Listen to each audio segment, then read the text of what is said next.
하루는 예수께서 성전에서 백성을 가르치시며 복음을 전하실새 대제사장들과 서기관들이 장로들과 함께 가까이 와서 말하여 이르되 당신이 무슨 권위로 이런 일을 하는지 이 권위를 준 이가 누구인지 우리에게 말하라. 대답하여 이르시되 나도 한 말을 너에게 물으리니 내게 말하라. 요한의 세례가 하늘로부터냐 사람으로부터냐? 그들이 서로 의논하여 이르되 만일 하늘로부터라 하면 어찌하여 그를 믿지 아니하였느냐 할 것이요 만일 사람으로부터라 하면 백성이 요한을 선지자로 인정하니 그들이 다 우리를 돌로 칠 것이라 하고 대답하되 어디로부터인지 알지 못하노라 하니 예수께서 이르시되 나도 무슨 권위로 이런 일을 하는지 너희에게 이르지 아니하리라 하시니라. 그가 또 이 비유로 백성에게 말씀하시기 시작하시니라. 한 사람이 포도원을 만들어 농부들에게 새로 주고 타국에 가서 오래 있다가 때가 이름에 포도원 소출 얼마를 바치게 하려고 한 종을 농부들에게 보내니 농부들이 종을 몹시 때리고 거저 보내었거늘 다시 다른 종을 보내니 그도 몹시 때리고 능욕하고 거저 보내었거늘 다시 세 번째 종을 보내니 이 종도 상하게 하고 내쫓는지라. 포도원 주인이 이르되 어찌할까 내 사랑하는 아들을 보내리니 그들이 혹 그는 존대하리라 하였더니 농부들이 그를 보고 서로 의논하여 이르되 이는 상속자니 죽이고 그 유산을 우리의 것으로 만들자 하고 포도원 밖에 내쫓아 죽여내니라. 그런즉 포도원 주인이 이 사람들을 어떻게 하겠느냐? 와서 그 농부들을 진멸하고 포도원을 다른 사람들에게 주리라 하시니 사람들이 듣고 이르되 그렇게 되지 말아질지어다 하거늘 그들을 보시며 이르시되 그러면 기록된 바 건축자들의 버린 돌이 모퉁이의 머릿돌이 되었느니라 함이 어찌미냐. 무릇 이 돌 위에 떨어지는 자는 깨어지겠고 이 돌이 사람 위에 떨어지면 그를 가루로 만들어 흩으리라 하시니라. 아멘. 예수님께서는 나귀를 타고 예루살렘으로 입성하신 후 성전 안에서 사고 파는 사람들을 모두 내쫓으셨습니다. 돈 바꾸는 자들의 상과 비둘기 파는 자들의 의자를 둘러 엎으시며 질타하셨습니다. 기록된 바 내 집은 기도하는 집이라 일컬음을 받으리라 하였거늘 너희는 강도의 소굴을 만드는도다. 이 말씀에 아무도 저항할 수 없었습니다. 이렇듯 크나큰 영적 권위가 행사되는 순간에 자기들의 권세가 무너지는 사람들이 있었습니다. 바로 제사장들과 장로들이었습니다. 잘못된 일인 줄 알면서도 저들은 성전을 더럽혔습니다. 재물을 사고 팔면서 성전에서 장사하는 것을 용납하고 불의와 타협했습니다. 그렇게 죄 가운데 있는 터에 젊은 청년 한 사람이 와서 질타를 하니 저들은 할 말이 없었습니다. 예수님의 권위 앞에 속절없이 무릎을 꿇고 맙니다. 저들이 유지해 오던 권위가 땅에 떨어지고 실추되는 순간입니다.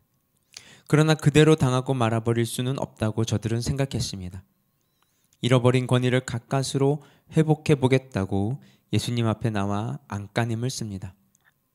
예수님께서 병자를 고치시고 성전을 정화하며 가르치고 권위를 행사하실 때에 이를 수용할 수 없었던 대제사장들과 서기관들과 장로들은 오직 자기들의 무너지고 있는 권위를 수습하고 되찾으려 무슨 권위로 이런 일을 하느냐라고 따집니다. 이 질문에 만일 예수님께서 하나님께서 주셨다 하면 하나님께서 내게 권위를 준 증거를 보여달라고 하면서 하나님을 모독하는 죄목으로 죽일 생각이었습니다.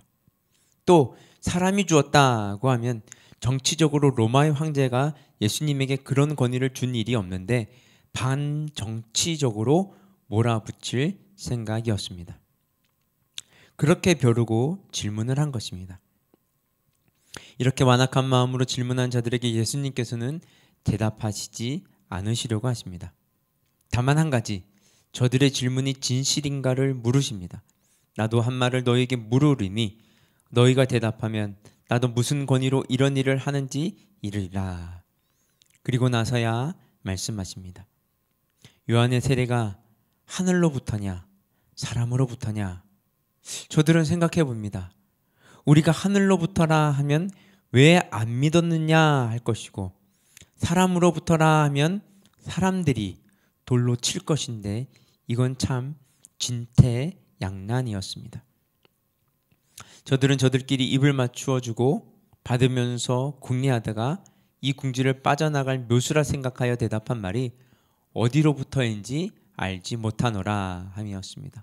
이에 예수님께서는 저들을 냉대하시고 나도 무슨 권위로 이런 일을 하는지 너희에게 이르지 아니하리라, 그렇게 말씀하십니다. 그리고 곧 이어서 직설적으로 대답하시지 않고 포도원 농부 이야기를 들어 대답하십니다.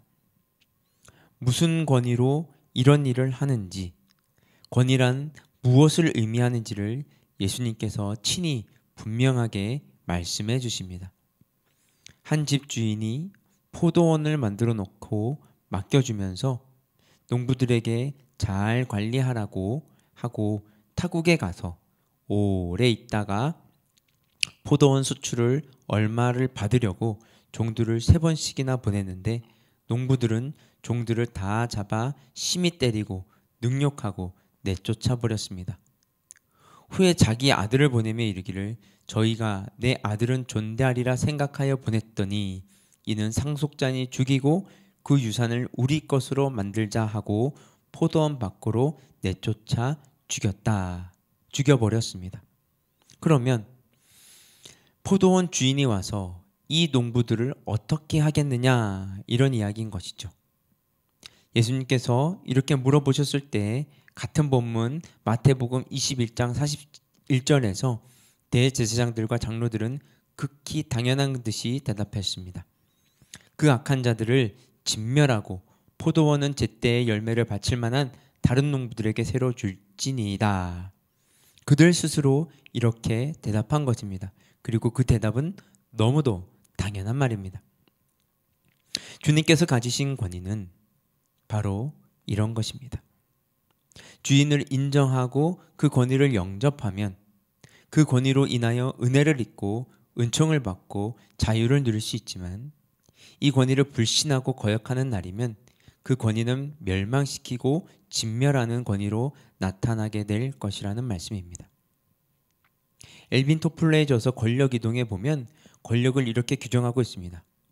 정리해서 말씀드리면 역사적으로 볼 때 처음에는 완력이라는 권위가 있었다. 힘센 사람이 제일이었다. 다음 단계는 경제력이다. 돈이 많으면 양반이요, 돈이 곧 권력이었다. 그래서 사람들이 기를 쓰고 돈을 모았다. 그 다음에는 지식이 권력이다.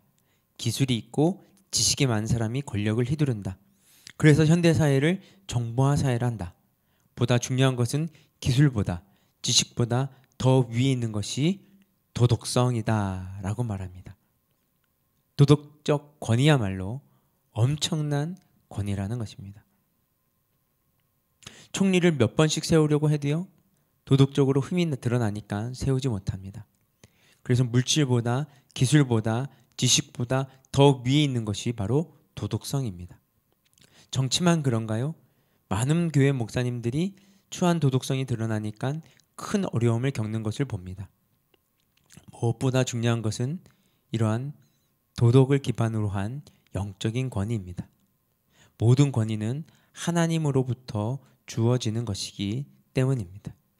영적인 권위 앞에 우리는 모두 무릎을 꿇어야 합니다. 그리스도의 왕권, 그 사랑의 권위는 우리에게 충성을 요구합니다. 절대적인 충성을 요구합니다. 우리를 위하여 십자가를 지신 분은 우리에게 순교를 요구하십니다. 순교적인 삶을 요구하고 계십니다. 그 권위를 알고 전적으로 영접할 뿐만 아니라 나의 잘못된 권위, 이기적인 권위를 완전히 포기하고 부정하고 부인해 버릴 때 비로소 주님의 권위를 수용할 수 있는 것이죠. 섬기러 오신 주님의 겸손한 권위 앞에 마음을 열고 전적으로 영접하고 순종하고 충성을 다하게 되면 그 권위로 인하여 주어지는 모든 자유와 영광을 함께 누리게 될 것입니다. 오늘 이 하루가 주님께서 이렇게 허락하시는 자유와 영광을 풍성히 누리는 하루가 되시기를 주님의 이름으로 축복합니다. 우리 함께 기도하겠습니다.